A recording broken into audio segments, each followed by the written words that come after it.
Hey, welcome everybody to the Life, Love, and Money Show pop-up chat with Summer and Jen. Hey everyone. Sorry we're a little late. Technical difficulties. You know how it goes on these days. So we make things work when we can. So we are live. We are so excited to be here with you all. And we are going to talk about something really cool, really cool. And that is, do you want to tell them or do you want me to tell them, Jen? Oh, it's called Ditch the Broke Ass Mindset. Yeah, that's right. Ditching the broke ass. Go ahead, Jen. I don't even want to say it because it's like it's almost like a taboo word or something. Well, it is. It's ditching the broke ass mindset. And so you might be wondering, what in the heck do they mean by this? Well, we're going to tell you. We are going to get into this. Are you ready to get into this, Jen? Yes, let's go. Okay. I love this. I'm just glad we figured it out. I have to tell you, the other day, Jen and I were talking and she said something about broke ass mindset. And I was like, that's it. That's it. That's what we're going to do our next live on. Talking about it. I loved it. So, anywho, okay, so what is a broke ass mindset? What are we talking about here?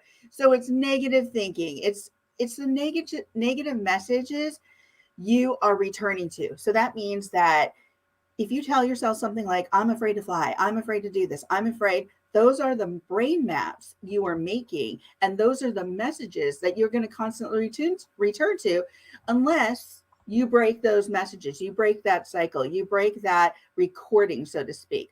So it's also scarcity mindset. So that's where you're always thinking, I'm not good enough, I'm afraid, I don't have enough experience, I don't have the expertise or what it takes to be a success.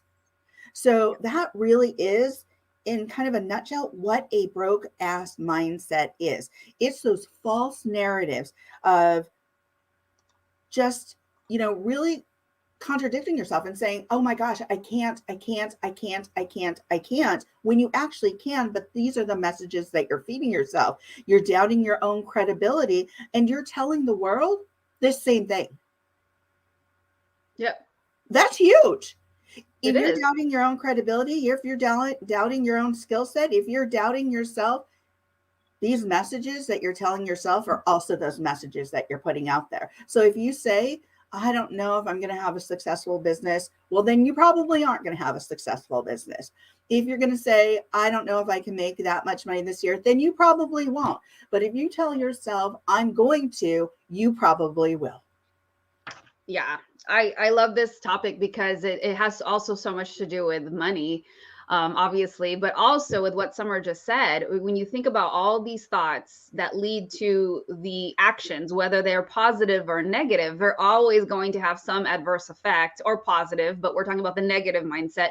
They're going to have some kind of adverse effect on the outcome of the situation, the outcome that is shown by the numbers in your bank account, the outcome in how anything, some of you like the word manifest. So it's very important for us to think about those thoughts and what we're saying. And those words are so powerful. We've talked about this many times because whether you think you're right or wrong, that's exactly what's going to happen.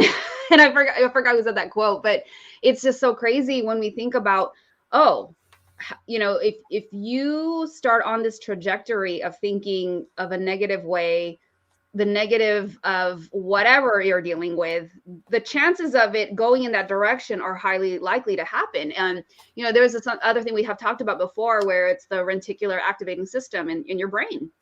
And they're basically a network of neurons that your brain is looking out for whatever it was that you said. So if we take the example that Summer said, like, okay, I don't know if my business is going to work. Your brain starts to look for these opportunities, how it's not going to work. And it's just like allowing those opportunities of it not working to keep showing, and because that's what you're focusing on. And, one of the things that I learned from a friend was like, what you focus on expands. What you focus on amplifies. So if you're constantly focusing on what's not working, having this broke mentality, having this defeatist mentality, I've heard someone call me that, having all these things where it's so heavy, it's just like, how do you expect for things to happen? And then it spirals when it does happen. And then you start going along with it instead of saying like, okay, how can I turn this around? what wisdom can I gain from this? What lesson can I learn from this? You start saying things like to yourself, like, see, I told you it wasn't going to work. See, I knew it was going to happen. And we all have said things like that. But the more that you start doing that and feeding it into that direction, yes, it's going to continue to spiral down. And so you have to be very aware and mindful to catch yourself when you are going down that road and say, wait a minute. What can I do at this very moment? How can I turn this around? Because sometimes our emotions get into the way. It's very easy for us to go down that defeated road, but you have to catch it, because if you don't, it's going to continue to get worse. Oh yeah, absolutely. When you were younger, of course we were afraid because of the experiences we weren't necessarily exposed to. So when I went to step foot on at Cal, at Berkeley, I'm surrounded by all these incredible minds, right? And I'm thinking, I'm here. Okay, yes, I'm afraid, but how am I going to strategically maneuver my way through this school so I can be a success? And I didn't necessarily say it that way, right? When I was 18 years old. You're thinking along those lines. I'm thinking along those lines, right? And basically, I was still scared, but I went into it and leaned into that fear to be a success. Because if I were to have been put some resistance on that and just was fearful and I didn't go to class and I didn't do the papers and what would that have led to? Exactly. Failure, right? And so that's not the resistance I wanted to put in to my strategy. Again, I may not have said it that way, but that was the end. That was the response. What was my end goal? What was the intention of my end goal? And so if you're going to do some intentional living, and I am serious about this, when you feed your mind certain messages, those negative frameworks, those negative narratives, you will continue to go back to those negative narratives unless you break that cycle. And that's what I call brain mapping. Brain mapping, there's a technical brain mapping, which is through radiology, but I call brain mapping when you're feeding yourself those negative narratives. Those are the messages you're going to create. Those are the things that you're going to create in your life. And those are the things that you're going to tell the world about yourself. Now, is that something that you want to do? Are those messages, if you have started a business or your intention is to start a business, is this something that you want to do? Is that a message you want to put out into the world that, oh my gosh, I don't think I can? Because if you can't, or if you think you can't, and you're putting that out in the world, that's going to be, how would you get customers? You're not. That's what's out. You're not. Right. You're not going to get them. You gotta look at the result. I mean, if it's not happening and there's nobody, then it's like, okay, well, that's exactly what you were predicting what was going to happen. There is no action towards the opposite direction. Right. Exactly. And Jen and I, we have stepped into our courage. We have leaned into that fear. How many times have you did a strategic shift in your life, Jen? I think I'm going through one right now. Many times. Okay, girl. That's all right.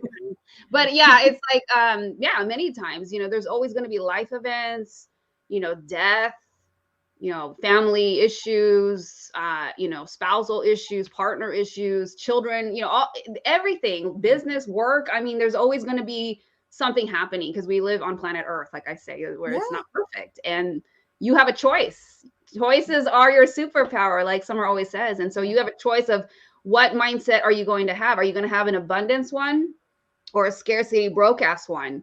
And you have the decision. And again, I get it. I'm in those moments where I have all these emotions. I'm not thinking rationally. I'm pissed off at everything. And then I got to calm down. And then I have to realize and ask myself questions. Okay, do I want to keep going down this road? Okay, do I want to turn this around? Okay, what do I need to do? Because you have to go through those things and have grace, but after a while it's just like, okay, all right, no more pity party, no more of this. Okay, what can I do? Because for me personally, the longer that I fester And the longer that I continue to wallow in that, I just know it's getting worse. I just know it's getting worse. Yeah, absolutely. So if you stay in that place, or you have those repetitive messages, or you feed yourself those those those narratives, those false narratives, you're going to stay in that place. If you want success, think success, right? Mm-hmm. So as Jen said, yeah, there are factors that happen in our lives. November, my dad passed away.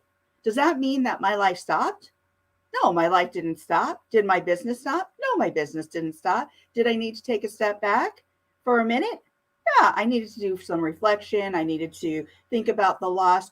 But my end goal was I'm still going to be successful at the end of the day. I'm still going to be successful at the end of that month, that year, that quarter, because I still have a business to run. I still have a life to lead. So what is my reaction versus my response? What's my end goal? And from a response, you're looking at the end goal. So if you want to think about success, if you want a different mindset than a broke ass mindset, there are some things you can do. So I can get into the list. You want me to get into some of the list, Jen, of some of the things you can turn that broke ass mindset into? Oh yeah, let's do it. Go for it. Okay, so one, I've mentioned this already. Create a different narrative. That narrative needs to change. So if you're going back to, let me give you an example. I had a friend and she constantly says, I am afraid to fly. I just can't do it. I can't do it. Every time she talks about this, she talks about the story related to the flying. And I said, if you continue to tell yourself that story, that fear remains inside of you. And you are going to restrict your own ability. You're going to get in the way of yourself from flying. So how are you going to change that messaging? How are you going to change that narrative? How are you going to change that fear and lean into that fear? And what are some of the small steps that you can take?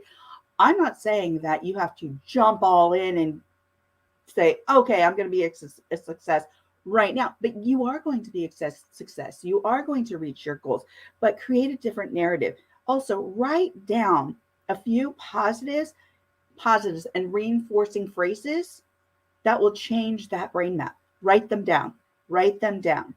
Do you want to go back to the same repetitive messages and negative thoughts? Well, if not, write them down. Get them down on paper. Get them out. Rationalize, because these are irrational fears many times. Yeah. These aren't fears that are based in fact. These are based on what ifs. Take the what if out of there. And granted, we know we have to look at what ifs, but at the same time, that's not your focus. Your focus is, what is my ultimate goal?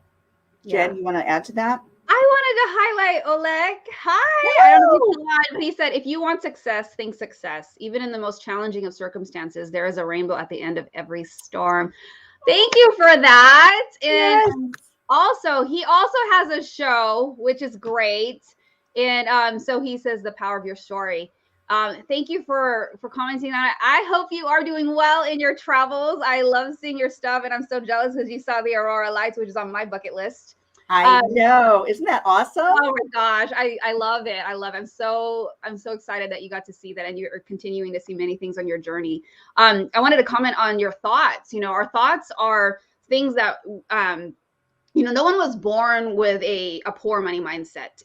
We learned it. It was passed down. And I talk about this often in money coaching, where we take a look at, okay, what did I learn from my parents, my father, my mother? What did I learn from church, school? Like, there's going to be all these narratives and these stories, like Summer said, and we have to stop and take a look at those things, because if you're not identifying the source of where these thoughts came from, you're going to continuously hit a wall. And so, they're going to be passed down through memories, events, associations, and then your mind gets programmed a certain way. And so thoughts could also be, sometimes in your case, depending on what it is, like limiting beliefs. And tell me if you recognize some of these when I list them out for you. Money doesn't grow on trees. Money doesn't buy happiness. More money, more problems. You can't have you can't have money and be spiritual. Well, that's a whole other show. Oh yeah, that's a different show. Yeah, I'm not good with money. How many people have said I'm not good with? I hear that a lot. A rich man cannot enter the kingdom. Rich people are greedy. Don't take more than your fair share.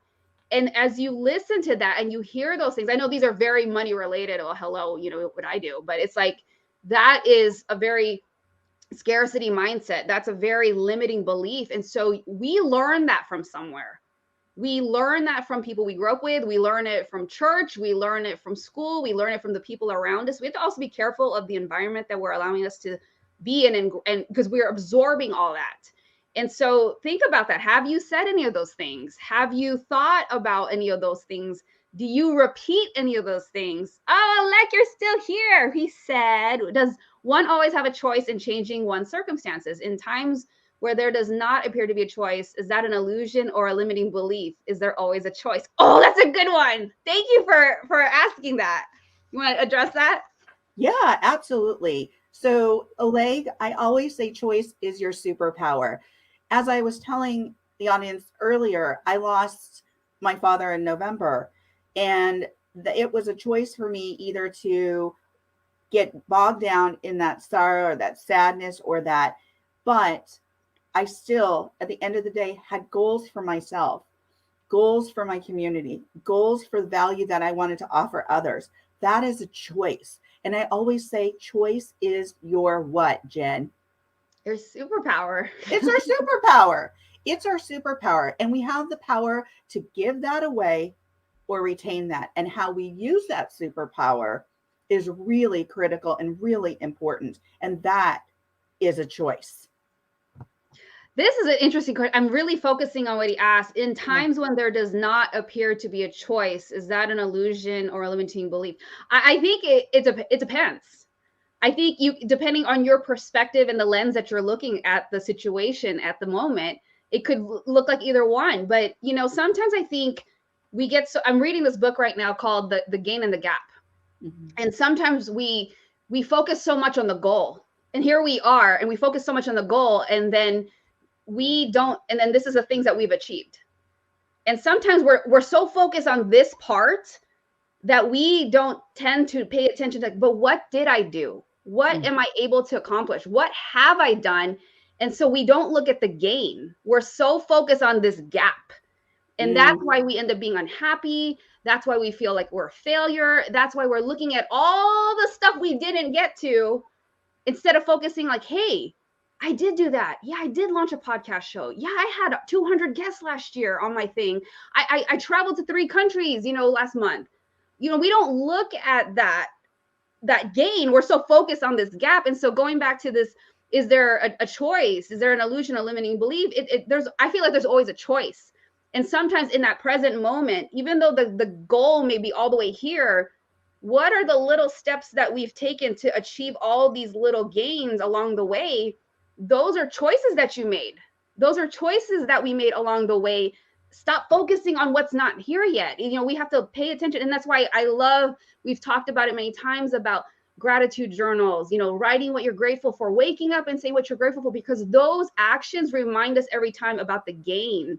Right. Instead of being so fixated on the gap, like, oh, I didn't do this yet. Oh, I'm so behind. Because you think about it, even when I'm saying it right now, those are very limiting beliefs. Those are like having that defeated mentality, instead of saying like, yeah, I did do this. Yeah, you know what? I launched a program. I enrolled 2 people and I'm going to improve on it. But we keep staying in that state of mind. And so, I think it really depends. I think it's a little bit of both. It's the illusion, like I don't have a lot of choices and I'm stuck. And it's a limiting belief that we can't achieve something. But I like to think about this question, saying that we can take a step back and look at it and go, wait a minute, well, I ask myself all the time, like, yeah, I want to reach for the stars, but right now, what can I just get to the freaking cloud? Like the cloud is right here. Like, what can I do to get to this? If I can't hit the moon right now, what's the next level I can get? And then when I'm there, what's the next thing? Because eventually you keep thinking that, you keep going up, you will eventually get to that goal. But along the way, I'm thinking of the gains to narrow that gap. I love what you said. And there's so many things I can mention here. So I'm going to get to Oleg's next question in a second, but I want to answer some of the things that you had mentioned. So what you were talking about is that gap thinking, right? So you've got that gap and you're thinking you're missing all the things that you've achieved thus far, right? And so as a success coach, as somebody who's worked in the field of human services for a long time, we set up a strategic plan, right? And so, and when I did program development and management with huge collaborations, what I learned is you've got to set objectives, right, on your Yeah. timeline. And when you set those objectives, those are those small steps, right, to those goals that you want to reach. So if you're looking at a specific goal, those objectives will lead you to that goal. And even if you have to rethink, let me tell you, Jen and I rethink our objectives all the time. All the time. They All the change all time. the You've got to time. go back to that working plan. That's a live plan. It's not something that is static. It's something that's movable, that's in motion, that's live. And so we go back to those objectives and we think about those objectives and we think about those small steps that we can take to reach that bigger plan. So we look at those and we look at, and this, you know, when we're talking about a broke ass mindset, we're talking about figuratively and literally. We're talking about business success. We're talking about money. We're talking about relationships. We're talking about it all. Because you can have a broke ass mindset when it comes to your relationships. You can have a broke ass mindset when it comes to your money and your business as well. So, leg ass, is gratitude something we are born with, or is it a learned behavior? Now, I will say that I speak to this all the time. I believe that we have innate and learned abilities, Oleg. And the innate is something within, right? And I think there is a scale from what we are born with and then what we learn. And some of us just innately have more of that resiliency or that gratitude or that, and it also, what we learn is what is modeled for us. So, modeling. Yeah, that's a huge but one, modeling.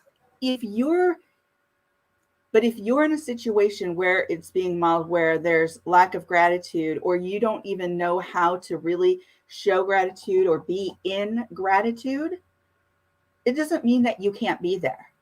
It just means you have to learn different skills. And here's the thing, too, and I want to mention this. We say a lot of times we need to reinvent ourselves. No, you don't. Because what Jen was talking about is all these amazing skills and things that we've achieved and skills that we retain, that we bring forward with us, that we can apply to the next step, to our business, to our relationship, to our. Does that make sense? Yeah. I think for me that when I look at this question, is gratitude something we're born with or it's a learned behavior? I think it's a learned behavior. I think the feeling and the emotion when we get something is something that we're born with. Like, oh, you feel that, but you don't. How many times have you gone through something and then like it wasn't until later on maybe you learned like, oh, there was a word for it. Oh, that's what it's called. Like, yeah, I've been through that before. Oh, I've experienced that before. Because I think, even as I think about how many people talk about gratitude, how many people talk about journaling, like those things, like I didn't learn that until I was an adult. I didn't learn like even way past I was an adult. It's like, oh, I got to write these things down. Like, and I think about how much more information is more readily available today than it was even 20 years ago.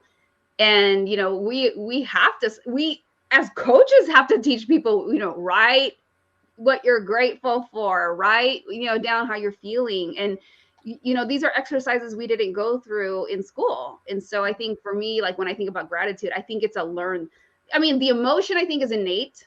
You're born with those emotions, you feel it, but with the act of actually being grateful for certain things and being very aware and mindful of it, I think those parts are learned. So I think it's a little bit of both. It just depends on your other question was, is everything relative? Is everything a matter of perspective? I think it's also the perspective that you go into different situations and questions that you're addressing.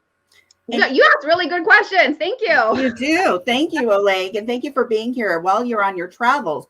Where are you now, by the way? But I want to go back to what you said, because there's been a lot of studies done like on twins, right? On twins and how they react differently. And maybe one's more of an empath and, innately, and one is more of somebody who is an intuitive.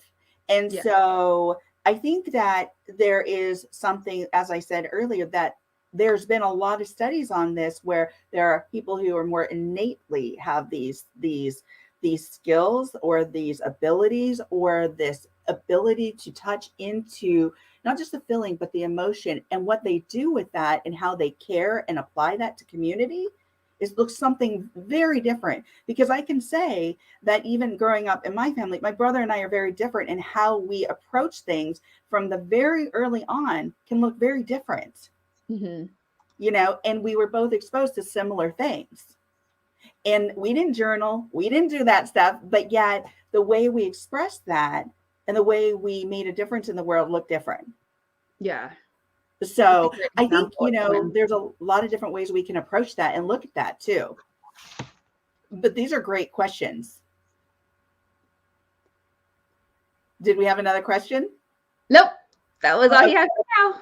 Did you have more points? Yeah, I do have more points. So I think that it's important to never forget that if you're feeling, and this is what is in alignment with really what Jen was saying in regards to all these things that you can pick up and you can learn through books, through journaling, through, writing things down, is asking for help, asking for mentorship. Because I think that we forget and we feel like we're an island many times. Yeah. And that's not necessary. There are people that actually want to help you. It's just building community, and part of business or part of building your financial future. You know this, Jen. It's you build community. You find out what may be working for somebody. Why do you think we read these books? We read these books to think about strategy. We read these books to learn the strategy and to be able to apply the strategy. I always say, please don't buy a book if you're not going to apply that, because, and that's probably the wrong thing to say, but, because we can always learn something from a book, and we all have books, right, that we've written. Because Jen, how many books have you written? 4? I've been in 6. 6 books. 6 books. And every time somebody picks up one of those books, they learn something. But you can also apply what you've picked up from those books. And I think that application is the action.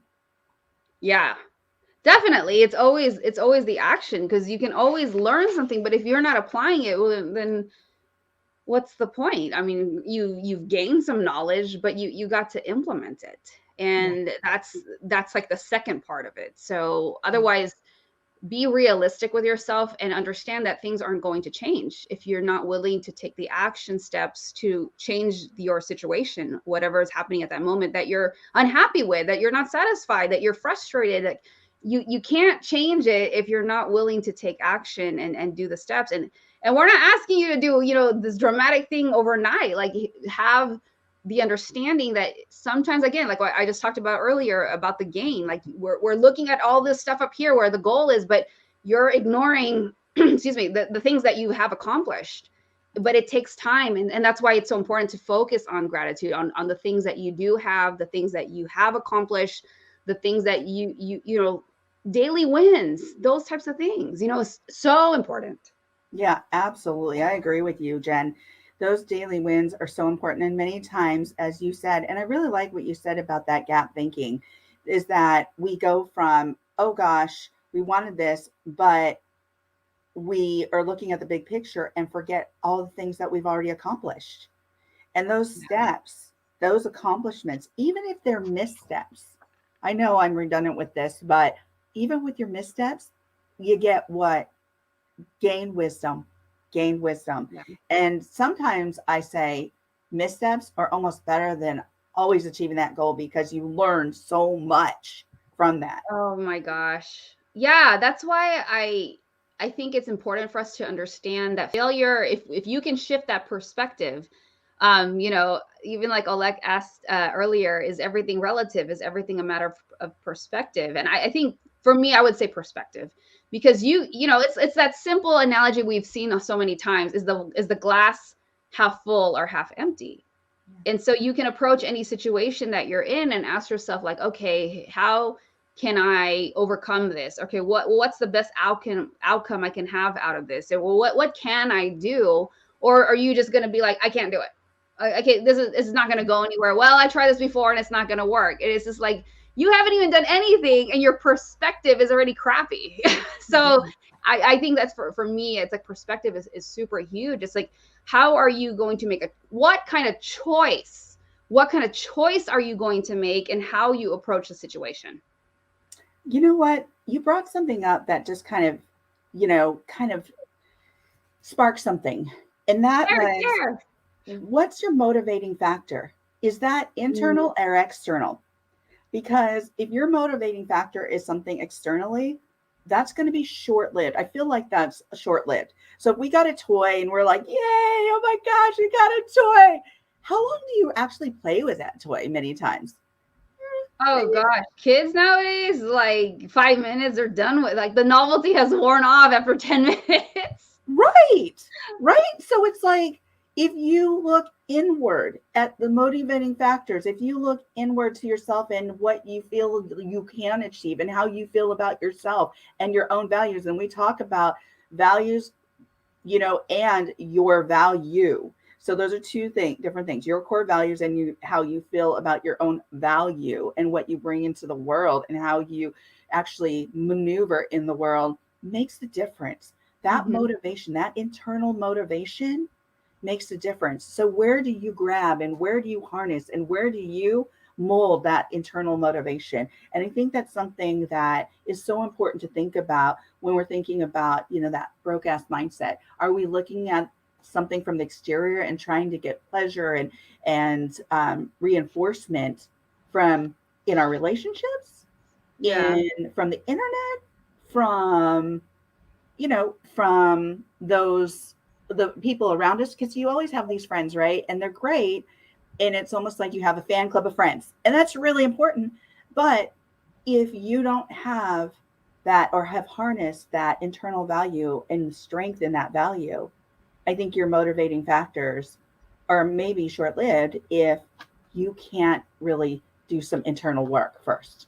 That's a great point, because it makes me think of, I can't remember when I was looking at this a few months ago, and it makes me think of like when somebody's saying, well, I'm going to do this, or I'm going to, start my own business. And it's like, okay, what's the question here?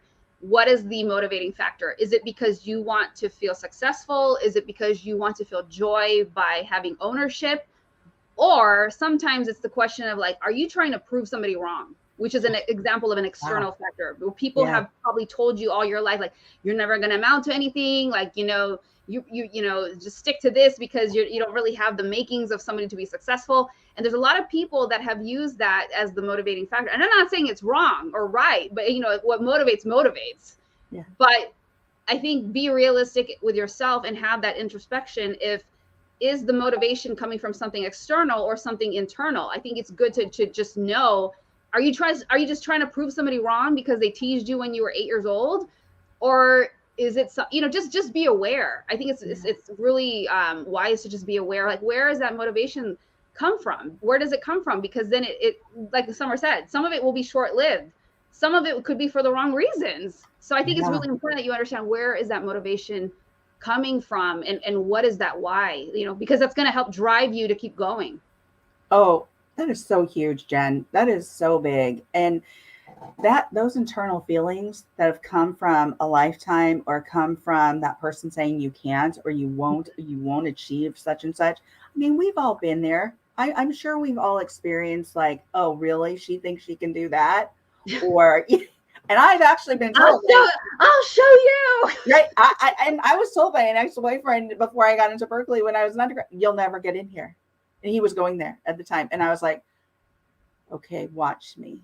Now watch me. Oh, that's a great story. That's such a great story. And yet that might have been like that, okay, I'm going to do this. This is going to, but what was the longer term? What was the longer goal for me? What was my internal motivating factor? That wasn't it solely. That might have gotten me to the point where I'm like, oh, I'll show that person. Right. But were you guys ever in the same class? Oh no, we were dating before I ever got there. I was young. I was in high school and he was at Berkeley already. But I was like, oh, when he said that, I was like, oh, really? But you never had the same classes? Oh God, no.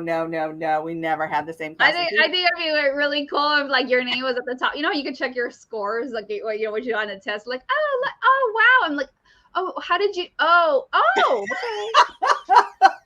You know what was crazy? He was an exceptional student, but it wasn't going to keep me back from going for my own goals. But when he said that, it was just like kind of like that push, like, all right, now I know where I need to be because Yeah. this crap ain't happening, right? Yeah. So it's like, I cannot think of the movie. It was with oh my gosh, I see it.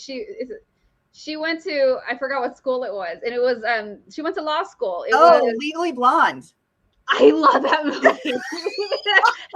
That's exactly what I'm thinking of. I remember her boyfriend was, if you guys have never seen that movie, the boyfriend in high school, he was a little old. It sounds like Summer Story.